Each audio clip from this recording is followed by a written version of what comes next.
ওঠো, দাঁড়াও, হাত মুষ্টিবদ্ধ করো, সমাজ থেকে সকল বৈষম্যের কবর রচনা করবার শপথ নাও।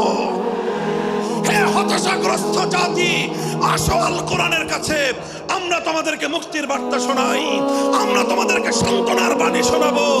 আসো, হাতে হাত রাখি, সমস্ত বৈষম্য, জুলুম, স্বৈরতন্ত্রের কবর রচনা করে আল্লাহর কোরআনের সমাজ গড়বার জন্য হাতে হাত রাখি। যদি ইনসাফ কায়েম না করা যায়, ইসলাম অনুসরণ করা যায় না। যদি বেইনসাফের বিরুদ্ধে লড়াই না করতে পারো, মিথ্যে মুসলমানিত্বের দাবি ত্যাগ করো। তুমি যদি ইনসাফের জন্য যুদ্ধ করতে না পারো, তুমি যদি বৈষম্যের বিরুদ্ধে লড়াই করার হিম্মত না রাখো, মুসলমানের মিথ্যা দাবি করা ভণ্ডামি ছাড়া কিছুই নয়। আর সর্বোপরি যদি একটি বৈষম্যহীন সমাজ করবার জন্য শাহাদাতের রক্ত দিতে হয়, আবু সাঈদের মতো বৈষম্যের বিরুদ্ধে বুক পেতে দিয়ে জীবন দেওয়ার জন্য শপথ নিতে হবে। কোরআনে পাকের এক একটা আয়াত, কোরআনের এক একটা বিধান আল্লাহর জমিনে বাস্তবায়ন করার জন্য আমাদের জীবন যৌবনের বাজি লাগায় দিতে হবে, বাজি লাগায় দিতে হবে ইনশাআল্লাহ। ইনসাফ কায়েম করতে গিয়ে ছুরি যদি নিজের সন্তানের হাতের উপর দিয়ে যায়, সে হাত স্তব্ধ হয়ে যাবে না, সে হাত থমকে দাঁড়াতে পারবে না। যেখান দিয়ে ইনসাফ যাবে, সেখান দিয়ে ইনসাফকে চালিয়ে দিতে হবে। এই সমাজ, এই জমিন এখন বিপ্লবী চায়। সে বিপ্লব আব্রাহাম লিঙ্কনের আদর্শের বিপ্লব নয়, সে বিপ্লব কার্ল মার্কস, মাও সেতুং আর লেনিনদের বিপ্লব নয়। বাংলার মাটি আরেকটা বিপ্লব দেখতে চায়, সে বিপ্লব হবে আল কোরআনের বিপ্লব, সে বিপ্লব হবে ইসলামী সমাজ গঠনের বিপ্লব। সেই বিপ্লবের জন্য 2000 যুবক নয়, যদি 2 লক্ষ যুবকের তাজা বুকের শাহাদাতের রক্তের প্রয়োজন হয়, সে রক্ত দেওয়ার জন্য শহীদ ঈদগাহে কারা কারা জমায়েত হবে, কারা কারা জমায়েত হবে। এটা শুধু কথার কথা না, শপথ। এটা কথার কথা না, শপথ। এটা অঙ্গীকার। কার সাথে? কার সাথে? যেই অপরাধ করে মন্ত্রীর দুলাভাই ছাড়া পেয়েছে, যেই অপরাধ করার পরে এমপির শালার শাস্তি হয় নাই, যেই অপরাধ করার পরে শিল্পপতির বিচার হয় নাই, যেই অপরাধ করার কারণে রাজনৈতিক নেতার কোনো বিচার হয় নাই, একই অপরাধ দুর্বল, গরিব, অসহায় মানুষ করার পরে তার উপর আইনের শাসন 100 ভাগের জায়গায় 200 ভাগ বাস্তবায়ন করা হয়। আল্লাহর নবী বলেছেন, পৃথিবীতে ইসলাম এসেছে শুধুমাত্র ইবাদত, নামাজ, রোজার, হজ, যাকাতের বিধান বাস্তবায়নের জন্য নয়। ইসলাম দুনিয়াতে আগমন করেছে, তার আগমনের অন্যতম উদ্দেশ্য হলো সমস্ত বৈষম্য দূর করে, জুলুম আর বেইনসাফি দূর করে বিশ্ব সভ্যতায় ন্যায় এবং ইনসাফ কায়েম করা। মনে রাখবেন, বৈষম্যহীন সমাজ গড়া এটা শুধু বৈষম্য বিরোধী ছাত্র নেতৃবৃন্দের দায়িত্ব নয়। বৈষম্যহীন সমাজ গড়া এটা শুধুমাত্র বৈষম্য বিরোধী ছাত্র নেতৃবৃন্দের দায়িত্ব নয়। বৈষম্যহীন সমাজ গড়া সর্বপ্রথম আল কোরআনের সৈনিকদের দায়িত্ব। বৈষম্যহীন সমাজ গড়া সর্বপ্রথম আল্লাহর নবীর সত্যিকার উম্মতের দায়িত্ব। ওঠো, দাঁড়াও, হাত মুষ্টিবদ্ধ করো, সমাজ থেকে সকল বৈষম্যের কবর রচনা করবার শপথ নাও। মুহতারাম হাজিরিন, কথাটা খুব জায়গা লক্ষণীয়, শোনার বিষয়।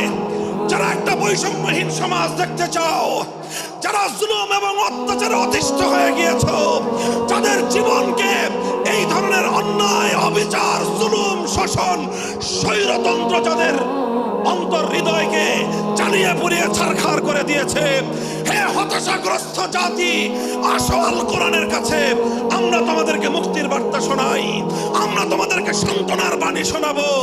আসো, হাতে হাত রাখি, সমস্ত বৈষম্য, জুলুম, স্বৈরতন্ত্রের কবর রচনা করে আল্লাহর কোরআনের সমাজ গড়বার জন্য হাতে হাত রাখি।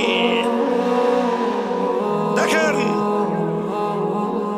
পাক রব্বুল আলামিন যুগে যুগে যত নবী রাসূল প্রেরণ করেছেন, যুগে যুগে যত আসমানি কিতাব আল্লাহর পক্ষ থেকে অবতীর্ণ হয়েছে, কেন হয়েছে?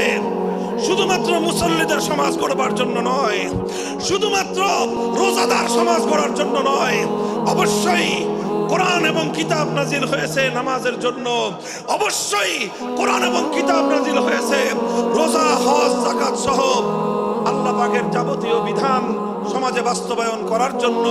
তবে একমাত্র এটাই উদ্দেশ্য নয়, বরং সমস্ত কিতাব, সমস্ত নবী রাসূল দুনিয়াতে আগমন করার অন্যতম একটা মৌলিক লক্ষ্য। কোরআনে পাকের সূরাতুল হাদীদ থেকে তেলাওয়াত করেন, অর্থ বুঝেন, মর্ম বুঝার চেষ্টা করেন। লাকাদ আরসালনা রুসুলানা বিল বায়িনাতি ওয়াল হুদা ওয়া আনজালনা মাআহুমুল কিতাবা ওয়াল মিজান লিয়াকুমান নাসু বিল কিসত। আল্লাহ কোরআন বলছে যে আমি নবী রাসূল পাঠিয়েছি, আসমান থেকে যুগে যুগে কিতাব নাজিল করেছি। এই সব কিছুর অন্যতম একটা উদ্দেশ্য হলো লিয়াকুমান নাসু বিল কিসতি। কোরআন নাজিলের উদ্দেশ্য, নবী প্রেরণের উদ্দেশ্য, শরীয়ত প্রেরণের উদ্দেশ্য, ধর্ম প্রেরণের উদ্দেশ্য হলো, অন্যতম উদ্দেশ্য হলো লিয়াকুমান নাসু বিল কিসতি। মানব সমাজ থেকে অন্যায়, অবিচার, জুলুম, শোষণ দূরীভূত করে ন্যায় এবং ইনসাফ কায়েম করা, এটাই হলো ইসলামের অন্যতম মৌলিক লক্ষ্য। যদি ইনসাফ কায়েম না করা যায়, ইসলাম অনুসরণ করা যায় না। যদি বেইনসাফের বিরুদ্ধে লড়াই না করতে পারো, মিথ্যে মুসলমানিত্বের দাবি ত্যাগ করো।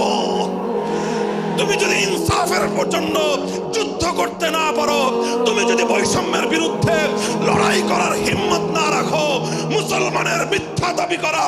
এই জন্য আমাদেরকে বুঝতে হবে আমাদের জীবনের অন্যতম মিশন, যে জন্য আল্লাহ তার নবীদেরকে পাঠিয়েছেন, নবীদের জীবনের মিশন যা ছিল, নবীর উত্তরাধিকারী, নবীর অনুসারীদের জীবনের মিশনও সেটাই হবে।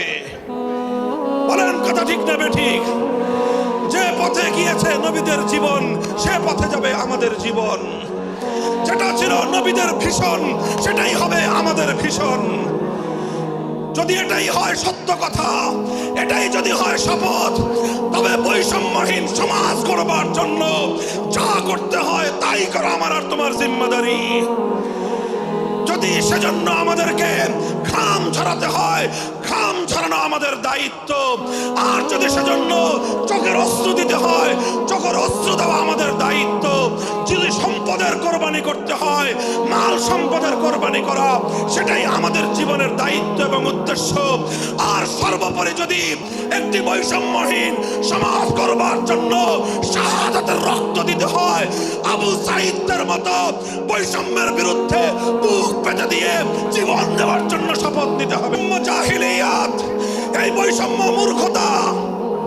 সমাজের মধ্যে নিজের দলের লোক অন্যায় করলে পগার পার, বিরোধী দলের লোক অন্যায় করলে আইনের শাসনে 100 ভাগের জায়গায় 200 ভাগ।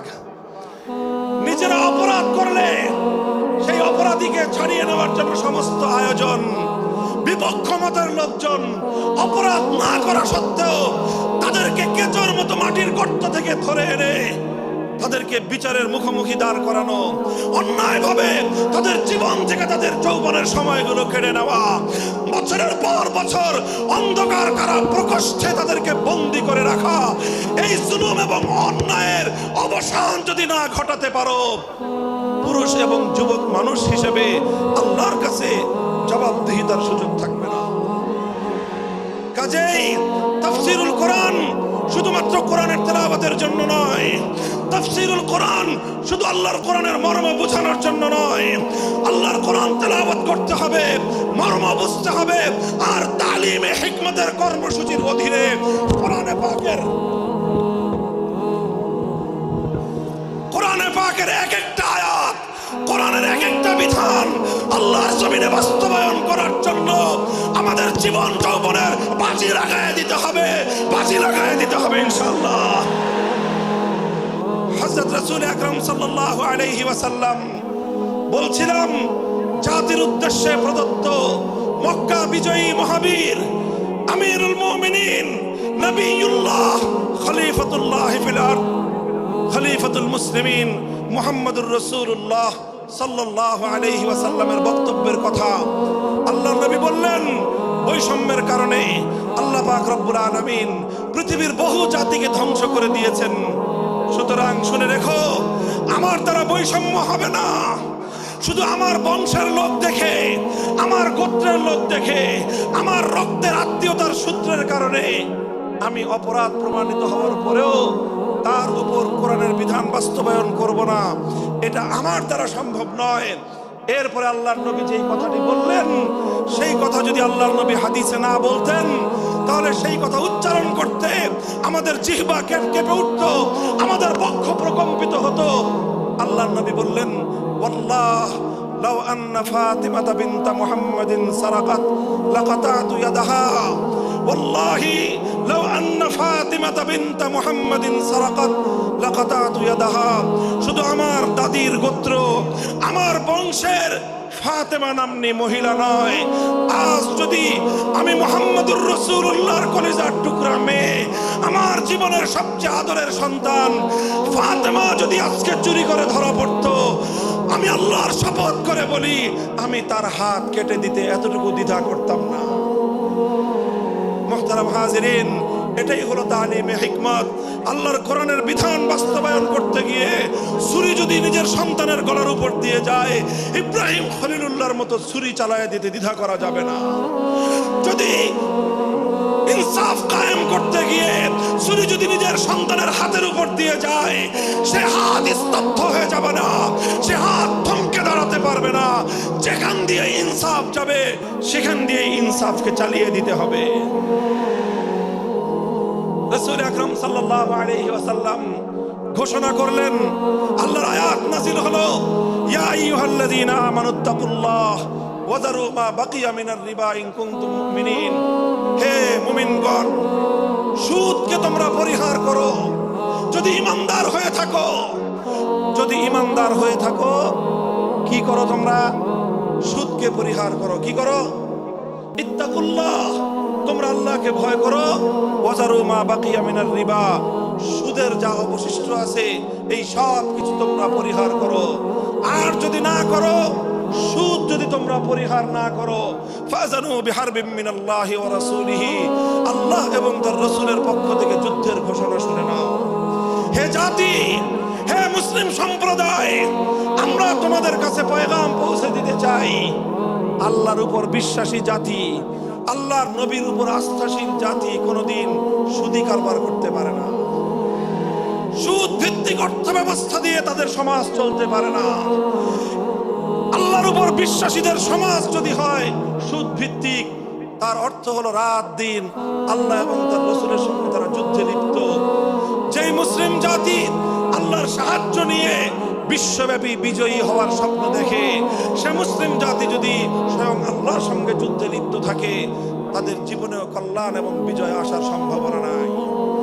এই জন্য মুসলিম জাতির উত্থানের জন্য, মুসলমানদের বিজয়ের পূর্ব শর্ত হলো সুদ পরিহারের মাধ্যমে আল্লাহর সঙ্গে যুদ্ধ বন্ধ করতে হবে, আল্লাহর পক্ষ থেকে সাহায্য চাইতে হবে। কোরআনের আয়াত, সূরা বাকারার আয়াত, এই আয়াত নাযিল হওয়ার পরে আল্লাহর নবী শুধু তেলাওয়াত করে দায়িত্ব ক্ষান্ত করেন নাই, শুধু সুদের মর্ম বুঝিয়ে নিজের দায়িত্ব ক্ষান্ত করেন নাই। তৃতীয় দায়িত্ব তালিমে হিকমত, সুদকে সমাজ থেকে সমূলে উৎখাত করার উদ্যোগ নিয়েছেন। বলেন সুবহানাল্লাহ। শুধু আলোচনা করে, বক্তৃতা দিয়ে নবীর দায়িত্ব শেষ হয় নাই, শুধুমাত্র তাফসীর করে দিয়ে নবীর দায়িত্ব ক্ষান্ত হয় নাই, বরং এক একটা বিধান, আল্লাহর এক একটা আয়াত কিভাবে সমাজে বাস্তবায়ন করা লাগে, করা যায়, নবীজি প্র্যাকটিক্যাল ভাবে তার উদ্যোগ গ্রহণ করেছেন। কিভাবে উদ্যোগ নিয়েছেন? সুদের বিরুদ্ধে কি উদ্যোগ নিয়েছিলেন? কিতাব উল্টান, হাদিসের কিতাব বুখারী শরীফের হাদিস, নবীজি ঘোষণা দিলেন, আলা ইন্না রিবাল জাহিলিয়াতি মাওদুউন তাহতা কদামাইয়া। জাহিলিয়াতের যুগে যত সুদের কারবার চলতো, ইসলাম এবং আল কোরআনের সমাজ গড়বার পর সেই জাহিলি যুগের রীতি, সুদ ভিত্তিক অর্থ ব্যবস্থা মুসলিম সমাজে আর থাকতে পারে না। নবীজি বললেন, সুদের কবর রচনা করলাম আমি আমার পায়ের নিচে। আল্লাহ নবী আক্ষরিক অর্থে এ কথা বললেন, আমি আমার পায়ের নিচে সুদের কবর রচনা করলাম। এরপরে আল্লাহ নবী ঘোষণা দিলেন, অনেকে আছো তোমরা যারা আগে কুফরির জমানায় জাহিলিয়াতের যুগে সুদের উপর লগ্নি করেছো, সুদের উপর মানুষকে ঋণ দিয়েছো, সুদী মহাজন যারা সুদের ভিত্তিতে মানুষকে টাকা দিয়েছো, এইরকম কাজ কারবার যারা করত, সেই যুগে তাদের মধ্যে একজন ছিলেন স্বয়ং আল্লাহর নবীর চাচা হযরত আব্বাস বিন আব্দুল মুত্তালিব রাদিয়াল্লাহু আনহু। মক্কার ঘরে ঘরে আব্বাস রাদিয়াল্লাহু আনহু মানুষের কাছে ঋণ টাকা দিতেন, টাকা পাওনা ছিল এবং সকল টাকা লগ্নি করা ছিল, বিনিয়োগ করা ছিল সুদের ভিত্তিতে। আল্লাহর নবী ঘোষণা করলেন, জাহেলি যুগের সমস্ত সুদ আমি আল্লাহর নবী মওকুফ ঘোষণা করলাম। সর্বপ্রথম যেই সুদ আমি মাফ ঘোষণা করলাম সেটা হলো আমার চাচা আব্বাসের সুদ। কাউকে আমার চাচার কাছ থেকে যারা ঋণ নিয়েছিল কেউ আর আমার চাচার সুদ দিতে হবে না, শুধুমাত্র মূল পুঁজিটা ফেরত দিবে। সুদ আজ থেকে কবর রচনা করা হলো। হে মুসলমান, যেই সুদের কবর রচনা করে সেই কবরের উপর ইসলামের বিজয়ের বুনিয়াদ কায়েম হয়েছিল, ইসলামের বিজয়ের কেতন উড়েছিল। অন্যায় বৈষম্যের কবর রচনা করে, সুদ ভিত্তিক অর্থ ব্যবস্থার কবর রচনা করে আজ মুসলমানেরা আবার সেই কবর খুঁড়ে সেখান থেকে জুলুম, অত্যাচার, সুদ ভিত্তিক অর্থ ব্যবস্থাকে কবরের পচা মাল, কবরের মরা পচা করা লাশ মুসলিম সমাজের মধ্যে আবার পুনর্বাসিত করেছে। এজন্যই আজ মুসলমানদের এই অধঃপতন। যদি মুক্তি চাও, যদি মুক্তি চাও, শুধুমাত্র ইবাদত দিয়ে মুক্তি আসবে না। ইবাদত যেমন করতে হবে, যেরকম নামাজ, রোজা, হজ, যাকাত, তাসবিহ, তাহলিল আদায় করতে হবে, ঠিক একই ভাবে সমাজ সংস্কার করার জন্য সমাজ থেকে জুলুম দূর করতে হবে, বৈষম্য দূর করতে হবে, বেইনসাফি দূর করতে হবে, সুদ ভিত্তিক অর্থ ব্যবস্থার বিরুদ্ধে জাতীয়ভাবে ঐক্য গড়ে তুলে সুদের বিরুদ্ধে যুদ্ধ ঘোষণা করতে হবে। রাজি আছেন তো ইনশাআল্লাহ? আল্লাহ পাক তৌফিক দান করেন। হাত নামান। 3 দফা কর্মসূচি গেল, তালিমে হিকমত সর্বশেষ আলোচনা ও সমাপ্তির দিকে। নবীজির 4 নম্বর কর্মসূচি হলো ওয়ায়ুআল্লিমুহুমুল কিতাবা ওয়াল হিকমাতা ওয়া ইউযাক্কিহিম। ইউযাক্কিহিম অর্থ হলো তাজকিয়া। তাজকিয়ার অনেক অর্থ। তাজকিয়া বলে শুধুমাত্র পীর মুরিদি বোঝানো হয়, তাজকিয়া বলে শুধুমাত্র তাসাউফ চর্চা বোঝানো হয়, তাজকিয়া বলে শুধুমাত্র কিছু ওজিফা আদায় করা বোঝানো হয়। তাজকিয়ার আসল সারমর্ম হলো, একটু লক্ষ্য করে বুঝেন, খুব গভীর এবং তাৎপর্যময় একটা কথা। তাজকিয়ার মূল অর্থ হলো, দেখেন কর্মসূচি ছিল কয়টা? 4টা। 1 নম্বর কর্মসূচি ছিল তেলাওয়াতে কিতাবুল্লাহ, আল্লাহর কিতাবের তেলাওয়াত। 2 নম্বর কর্মসূচি ছিল তালিমে কিতাব, কিতাবুল্লাহ, আল্লাহর কিতাবের মর্ম বোঝানো। 3 নম্বর কর্মসূচি ছিল তালিমে হিকমত, অর্থাৎ আল্লাহর কিতাবের প্রত্যেকটা বিধান, প্রত্যেকটা বিষয়কে প্র্যাকটিক্যাল আমলে পরিণত করা, কার্যে পরিণত করা। কথা ঠিক না বেঠিক? 3 নম্বর কর্মসূচি হলো শুধু আমলে পরিণত করাই দায়িত্ব শেষ নয়, বরং আমলে পরিণত করার পরেও আরো অগ্রসর হতে হবে। 4 নম্বর কর্মসূচি হলো আল্লাহর কোরআনকে নিজের আখলাক এবং নিজের চরিত্রে পরিণত করা। কোরআনকে চরিত্রে পরিণত করা, কোরআনের চরিত্র অর্জন করা। কোরআন যে আখলাকের কথা বলেছে, কোরআন যেই চরিত্রের কথা বলেছে, সেই কোরআনই চরিত্র যখন একজন মানুষ গঠন করতে পারে, এটাকেই বলা হয় তাজকিয়া। এটার নামই হলো তাসাউফ। মুহতারাম হাজিরিন, আল্লাহর নবী নিজের জীবনে 100% আল্লাহর কোরআনকে নিজের চরিত্রে পরিণত করতে পেরেছিলেন। এই জন্য যদি কেউ জিজ্ঞাসা করে আল্লাহর নবীর সিরাত কি, নবীর জীবনীটা কি, বলেন তো সবচেয়ে সংক্ষিপ্ত অথচ সবচেয়ে পূর্ণাঙ্গ জবাব হলো, কি বললাম? সবচেয়ে সংক্ষিপ্ত অথচ সবচেয়ে পূর্ণাঙ্গ। নবীর জীবন সম্পর্কে সবচেয়ে সংক্ষিপ্ত এবং সবচেয়ে পূর্ণাঙ্গ বর্ণনা হলো কানা খুলুকুহু আল কোরআন, আমার নবীর চরিত্র ছিল কোরআন। কোরআন যা বলেছে নবীর চরিত্রে সেটা বাস্তবায়িত হয়েছে, নবীর আখলাকে সেটা বাস্তবায়িত হয়েছে। নবীজির কথাবার্তা, নবীজির উঠা বসা, নবীজির আচার ব্যবহার, নবীজির প্রত্যেকটা অ্যাক্টিভিটি, এমনকি চিন্তা চেতনা সব যখন আল্লাহর কোরআন অনুযায়ী তৈরি হয় তখন সেটাকেই বলা হয় তাজকিয়া। আর এটাই হলো কোরআনকে কেন্দ্র করে চতুর্থ কর্মসূচি। মুহতারাম হাজিরিন, আমি আমার আলোচনা এবার সমাপ্তির দিকে টেনে নিয়ে যাই। আসুন আমরা আল্লাহর কোরআনকে সেন্টারে রেখে একটা সমাজ বিনির্মাণের চেষ্টা করি। সেই সমাজ বিনির্মাণের জন্য প্রথম কাজ, ঘরে ঘরে কানে কানে কোরআনের তেলাওয়াতের আওয়াজ পৌঁছে দেই। 2 নম্বর, প্রতিটি মুসলমানের কাছে কোরআনের মর্ম বোঝানোর চেষ্টা পৌঁছে দেই। 3 নম্বর হলো কোরআনের প্রত্যেকটা বিধান সমাজে, ব্যক্তিগত জীবনে, পরিবার জীবনে, সমাজে, রাষ্ট্র জীবনে বাস্তবায়ন করার উদ্যোগ নেই। চতুর্থ কর্মসূচি হলো আল্লাহর কোরআনকে নিজের আখলাক, নিজের চরিত্রে রূপান্তরিত করার জন্য সর্বাত্মক চেষ্টা চালাই। ইনশাআল্লাহ রাজি আছি তো? ইনশাআল্লাহ রাজি আছেন তো? আল্লাহর কোরআন শুধুমাত্র তেলাওয়াত নয়, শুধুমাত্র তাফসীর আর ব্যাখ্যা নয়, এই কোরআনকে বাস্তবে পরিণত করবার জন্য মুসলমানরা যদি উদ্যোগ গ্রহণ করে, আগামীর বিশ্ব হবে ইসলামের বিশ্ব, আগামীর বিশ্ব হবে আল কোরআনের বিশ্ব ইনশাআল্লাহ। বাংলাদেশ বাংলাদেশ বাংলাদেশ নিয়ে আমার আখেরি বার্তা এখন হলো বিপ্লবের জন্য বাংলাদেশ উর্বর হয়ে আছে। কথা বলেন ঠিক না বেঠিক?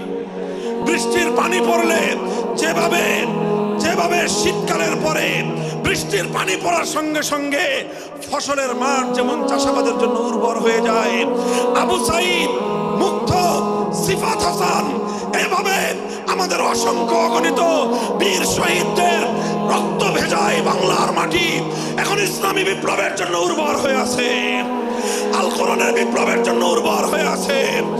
এই সমাজ, এই জমিন এখন বিপ্লবী চায়। সে বিপ্লব আব্রাহাম লিঙ্কনের আদর্শের বিপ্লব নয়, সে বিপ্লব কার্ল মার্কস, মাও সেতুং আর লেনিনদের বিপ্লব নয়। বাংলার মাটি আরেকটা বিপ্লব দেখতে চায়, সে বিপ্লব হবে আল কোরআনের বিপ্লব, সে বিপ্লব হবে ইসলামী সমাজ গঠনের বিপ্লব। সেই বিপ্লবের জন্য 2000 যুবক নয়, যদি 2 লক্ষ যুবকের তাজা বুকের শাহাদাতের রক্তের প্রয়োজন হয়, সে রক্ত দেওয়ার জন্য শহীদ ঈদগাহে কারা কারা জমায়েত হবে, কারা কারা জমায়েত হবে। এটা শুধু কথার কথা না, শপথ। এটা কথার কথা না, শপথ। এটা অঙ্গীকার। কার সাথে? কার সাথে? ইনশাআল্লাহ এই শপথ এবং অঙ্গীকারের উপর আমরা আমাদের জীবনের অবশিষ্ট সময়গুলো অতিক্রম করার চেষ্টা করব। করবেন তো ইনশাআল্লাহ? আল্লাহ পাক কবুল করুন, তৌফিক দান করেন। 3 দিন ব্যাপী আজিমুস শান তাফসীরুল কোরআন মাহফিলের এই আয়োজন সার্থক হোক ইসলামী সমাজ গঠনের জন্য। এখান থেকে মানুষ কোনো প্রেরণা নিয়ে ঘরে ফেরুক, ঘরে ঘরে কোরআনের আলো, ঘরে ঘরে কোরআনের তেলাওয়াত, কোরআনের তালিম এবং কোরআনের হিকমতের আমল শুরু হোক। আল্লাহ আমাদের সকলকে গ্রহণ করুন, তৌফিক দান করেন। ওয়া আখিরু দাওয়ানা আলহামদুলিল্লাহি রাব্বিল আলামিন। সুবহানাল্লাহি ওয়া বিহামদিহি, সুবহানাকাল্লাহুম্মা বিহামদিক, আশহাদু আল্লা ইলাহা ইল্লা আনতা, আস্তাগফিরুকা ওয়া আতুবু ইলাইক।